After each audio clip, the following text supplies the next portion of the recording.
Hello and welcome back to Ethics Matters. This is your Professor Joe.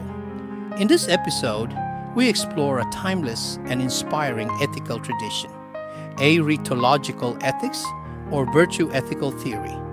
The term arete means virtue or excellence in Greek, and this tradition invites us to ask not just what is right, but who we are becoming. While other ethical theories ask, what should I do? Virtue ethics asks, what kind of person should I be?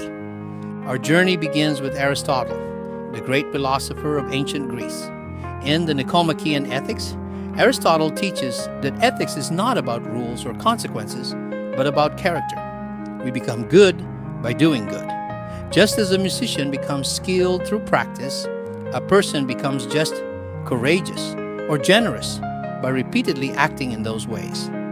At the heart of Aristotle's ethics is eudaimonia, a Greek word often translated as happiness, but more accurately understood as human flourishing. To flourish is to live in accordance with our unique human nature, to live by reason and virtue. For Aristotle, a good life isn't filled with fleeting pleasures, but with deep purpose and excellence of soul. Virtue comes in two forms, intellectual virtues and moral virtues. Intellectual virtues, like wisdom, sophia, understanding, nous, and prudence, phronesis. These are developed through education and reflection, shaping our thinking and decision-making. Moral virtues, like courage, temperance, and justice. These are developed through habit. We build them by choosing right actions, again and again, until they become second nature. Aristotle's famous idea of the golden mean tells us that virtue lies between extremes. Courage, for example, is the balance between cowardice and recklessness. Justice lies between selfishness and self-sacrifice. Virtue is about moderation, and finding that just right takes experience and wisdom. To be virtuous means developing a habit or disposition. Virtue isn't a one-time act. It's a disposition, a stable inner trait built through consistent practice. The honest person doesn't calculate whether to lie. They simply tell the truth because it's who they are.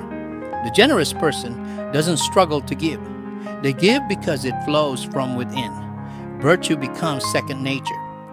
Living ethically then means more than obeying laws or calculating consequences.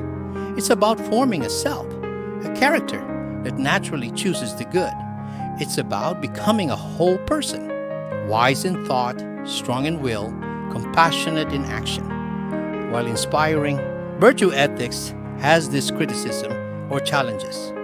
It lacks specific rules in tough dilemmas. What counts as a virtue can vary by culture. It's a slow process. Virtue takes time and practice. It focuses more on the agent than the victims of moral failure. Yet its strength lies in this.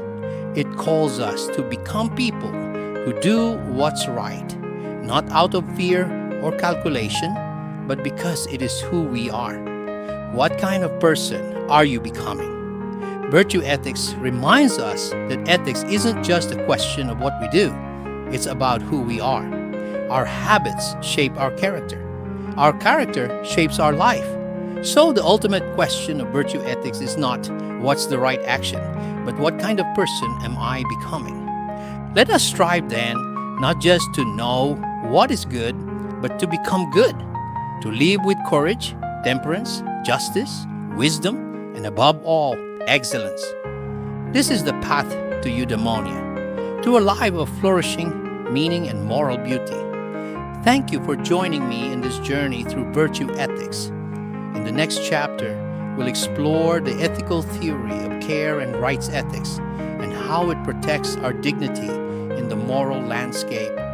Until next time, live well and become excellent.